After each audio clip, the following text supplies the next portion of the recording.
Защото Божието благословение то е огромно. То не е само за тебе, за дома ти, за децата ти. То е за огромно. И Бог иска да го даде. Бог иска да всеки един от вас да преживее пролет, да бъде благословен, да преживее благословение, да преживее изобилие. И много е важно църква да не мислим както света мисли. Ние трябва да мислим по различен начин.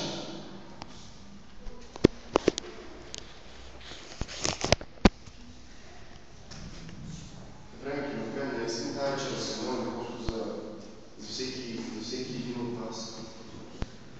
Само по себе си, че ти си тази вечер тук, който и да си има, в смисъл деца, или който и да си, че ти си тази вечер тук, то е защото Господ ти победил. Ти си Божията победа. Разбирате ли какво? Ако примерно някой Илиония или който и няма, то е защото Бог воюва за тях. Но ако ти си тази вечер, ти значи, че си вече Божията победа. Амен. Ти и аз вече сме победата на Господа. Амен. Ние сме тук, защото Бог е победил Голиат в нашия живот. Сега, но църква, нещо най-важното нещо. Турбата. Връщам се пак на турбата.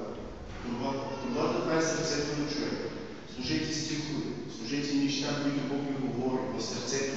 Служете Божието Слово в сърцето си, за да може да има да има какво да пръкнете и да изкарате. Не се въвличайте в битка дявола аз и изкушение, аз с дявола ще се бия. Дявол е победен. Не слизай на неговото ниво. Ако си спомняте миналия път. Не слизай на неговото ниво да се биеш. Стой си горе. Стой си в авторитета, който Бог ти е дал. Като син и дъщеря на Бога. Идват проблеми, идват обстоятелства. Как да постъпим? Започни да им говориш. Ма те са големи. Големи проблеми. Не знаеш какво проблеми има на главата. Не знаеш какво е сложно. Започни да им говориш. Знаете ли, според вас, Давид взе 5 камъка. Библията пише 5. Според вас, смисъл, той скара с първия камък. Раз, он е паднал. С първия камък. Според вас, кой е бил този камък? Как се казва още този камък? По-точно да го задам въпрос. Ако много смисъл мислим за реда, смисъл за нещата, за реда, естествено, вижте се, като казвам нещо, това не означава, че това е откровение. Някой от вас може след време да получи откровение върху тази цялата история по по-дълбок начин. Но това е важно за нас като дом. Когато излезем, и ние ще излезем срещу Голиат. Като казвам Голиат, това е доста неверие. Ще излезем срещу тези всички подигравчи, срещу тази цялата подигравки, да ни хвърлят, ще излезем срещу тези всички удумници, чародеи, врачови, ще излезем и ще ги притесним. Казвам ви църква, готови ли сте за това? Няма да чуем се бием с хората.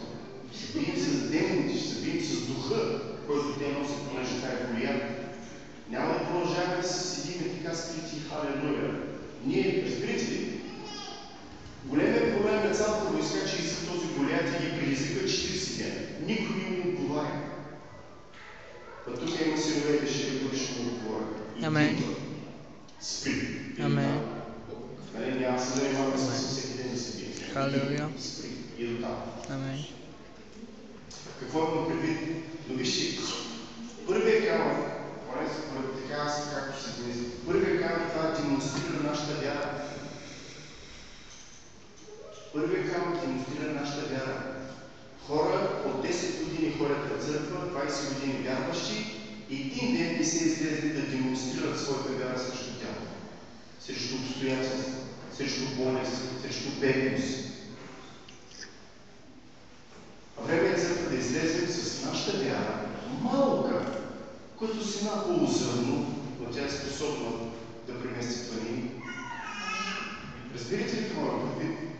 Твоята вяра, моята вяра, като се събере в единство, в едно сърце, Библията каза, искайте, кажете на тая планина. Обърнете ме, той казва историята за сината от Озър, той ни казва, твоята вяра като сината от Озър, той каза, вашата. За група от хора говори. Дълго време хората си мислят, че казват, вярата ми колкото сината от Озър, аз да имам вяра, само да се спася, да отида на небето,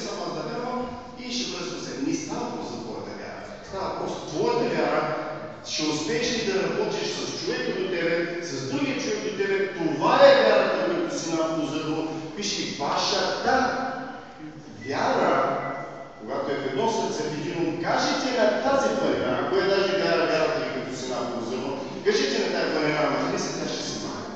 Кажете на тази планина, хвърли се в морето, чаша. Това са думите на Исус.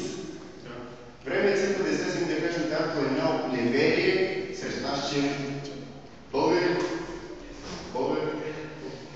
Да кажем на тази планина неверие, махни се от това общество. Хвърли се в морето. Няма да кажем, премести се от тук, ако ти там. Хвърли се в морето, не се виждаш повече. Безработица, страх, как го кажа, компромиси, малоценност. Родите страдат много от малоценност. Родите не могат да видят себе си като лидери, които ще издигнат през знамето Исус и ще завземат този град. Навсякъде по целия свят е така. Що? Защото не знаят кои са Господа. Защото не знаят каква власт имат в Исус. Ако ти разбереш властта си в Исус, ти ще завземеш света. Те всички велики хора, които ги гледат по телевизора и така нататък, те са излезли от своята менталитет, от своята род и култура. Някой знае ли Райхер Фонте? Чува ли за него? Какъв е? В смисъл, китайец, американец, французен. Бени Хин, знаете ли какъв? Чува ли сте за него? Какъв е? Китайец, американец, арабен? Българен, най-вероятно. Знаете ли какъв е? Англичанин. Какво да кажа? Някой друг смисъл. Някой известен, кажете някой известен проповедник или какъв. Разбирате ли? Що не знаете защо? Защото човек никога не е казал да излезе да каже, аз съм българин, аз съм вьетнамец, аз съм китаец. Авраам, Бог му каза на Авраам, излез от бащиния си род, излез от детенчеството си и отиди на земята, която аз ще дам. Той повярва, тръгна по пътя, който посрещаш, не само че да накарам да излезеш, не само че да накарам да излезеш от джинса си, от рода си и това, но първо и името ти ще променя. Нямаш никаква връзка с него. И той не е Авраам, а е Авраам, баща на много, на множества. И той казва, не само твоето име ще променяш променяне на жена си. Няма да е Сара, ще е Сарай. Църква, вие сте минали това нещо. Църква, завета, който Давид е имал с Бога, вие имате по-голям чрез кръвта на Исус. Вие имате по-голяма сила, по-голяма власт от всичките тия стари пророци, които са в Стария Завет, вие сте повече от тях. За тази да ти имаш. Не го казвам аз, Исус го е казал. Исус е казал следното. До Йоан Кръстител не се е раждал човек. Йоан Кръстител е най-големия от пророците, които са били в Стария Завет. Йоан Кръстител е най-големия. Йоан Кръстител, знаете кой е Йоан Кръстител? Който казва правилно приятел пътищата на Господа. Той е по-голям от Моисей, Авраам, Давид и всички останали. Исус го е казал. Йоан Кръстител е по-голям от всички тия, които са били. Обаче Исус продължава. Думите, смисъл, той не спира до тук. Исус казва, но в небесното царство най-малкият от вас е по-голям от Йоан Кръстител. Разбирате ли го? Върху Давид не беше пролята кръвта на Исус, върху тебе е пролята кръвта на Исус. Амен. Ти, който и да си, като ходиш по улиците, Христос ходи. Амен. И би трябвало да се държиш като Христос. Амен. Би трябвало да говориш като Христос. Би трябвало да не бягаш. Би трябвало където да отидеш. Сега ще бъде. Ако ти това не го правиш, ти не разбираш позицията и властта, която имаш. И не само това. Ти отхвърляш кръвта на Исус, която е пролята за тебе. Но ако ти ходиш в силата и властта, която ти имаш, кръвта на Исус, ти ходиш като повече от победител. Има едно слово, някой от вас предполага, че може да го знае. Става въпрос за цар Соломон, много пъти сме говорили. Цар Соломон, знаете историята за цар Соломон? Библията пише, това е най-мъдрият човек, който се е родил на земята. Най-мъдрият. Идва при него историята е следната, идва при него савската царица. Тя като видя подредбата, богатството на Соломон, начинът, по който слугите на Соломон си обхождат и се разговарят един с друг, с почет и респект, тя се ахна. Тя каза: вау! При Соломоновите дни, когато той беше цар, пише: среброто не го считаха за нищо. Среброто не се считаше за нищо. До такава степен бил богат. И даже все още Библията пише, че не се е родил такъв човек по-богат от Соломон. Едва ли да се роди. Исус, обърнете внимание, Исус излиза на едно място, срещам се, на едно място в Новия Завет, няма смисъл този друг, обаче той каза следните думи. Какво сте излязли да видите? Става въпрос за Йоан Кръстител. Какво става въпрос за Йоан Кръстител? Какво сте излязли да видите? Исус го каза. Тръстика, раздоляна от вятър ли? Или някой си пророк, или нещото си? И той каза, Исус каза следното думи. Истина, тя иска от Исус знамение. Покажи ми знамение, покажи ми чудеса, ще повярваме, че ти си Божия син и така нататък. Нали, диалога така нали. Исус каза следните думи.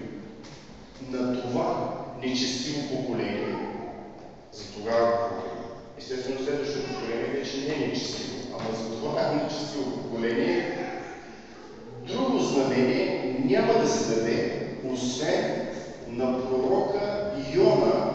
Пророка Йона, това е човек, който е бил 3 дена в рибата, 3 дена в корема на рибата.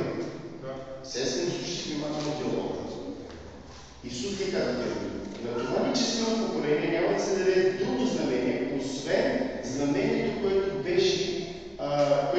беше дадено пророк Йона, който беше 3 дена в рибата на корема. Искам да ви кажа, Исус продължава следното.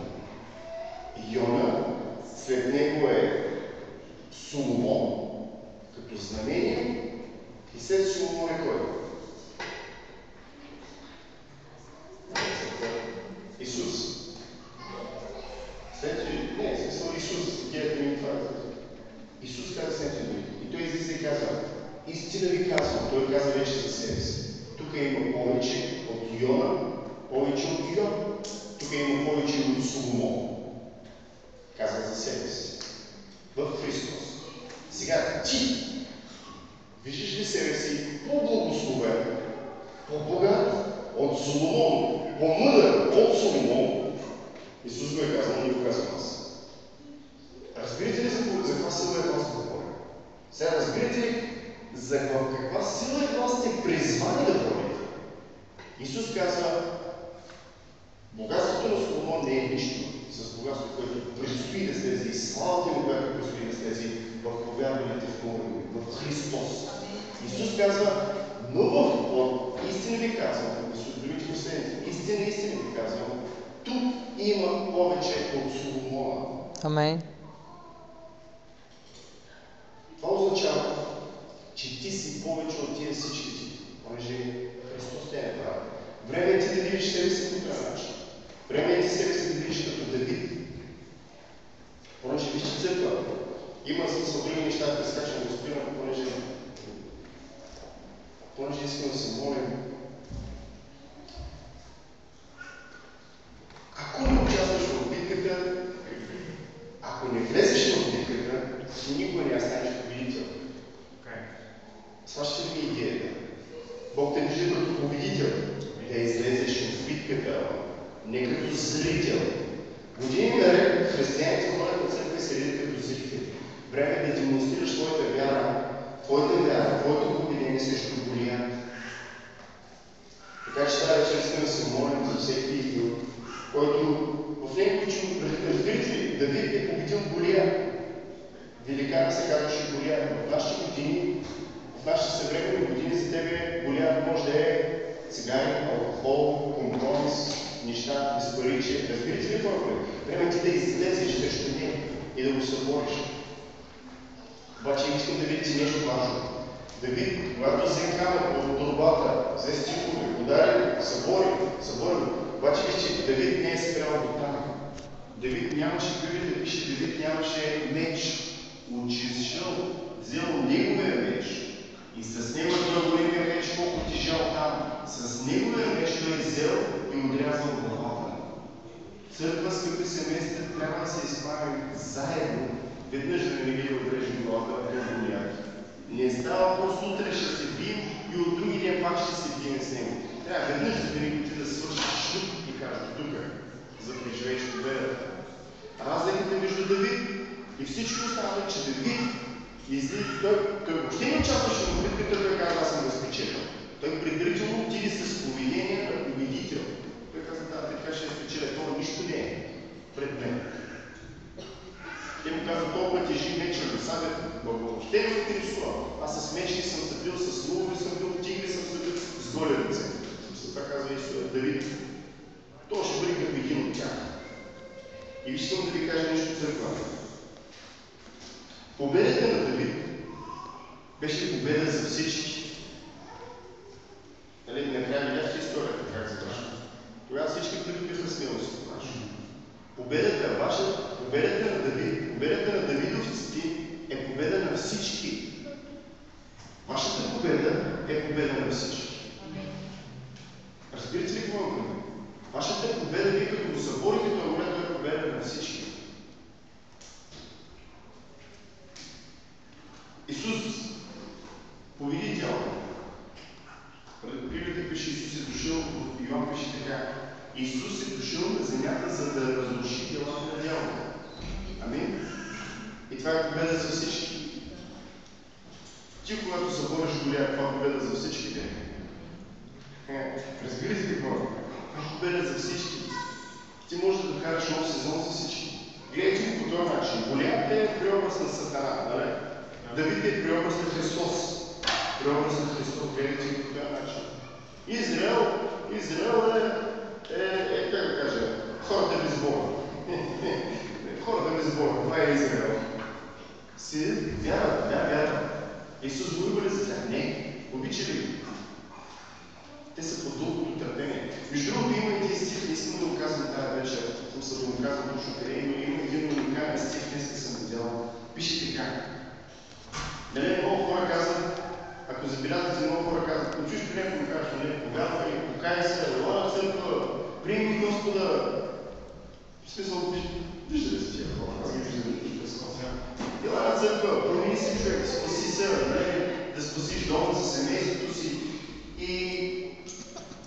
И най-често, поне аз слушам най-често следните думи. Още ми е рано, млад съм, живеем са. Има един стих, който казва следното. Стиха е много, как да кажа, стиха е много сериозен. Няма да го кажа тази вечер, друг път ще го видим заедно. Стиха е следния, пише така. На благочестивия Господ приумножава дните му и живота му. И Бог му притурва живот. Бог му притурва дни и години на живот. Притурва му. Не пише притурва му просто време, 5 години, 10 години за живее. Пише притурва му години на живот. Това означава, че живот с благословение. Бог притурва. Разбирате ли, религиозните хора казват, писано някакви такива странни неща. Водени ли си това, ще водени ли си това. Те са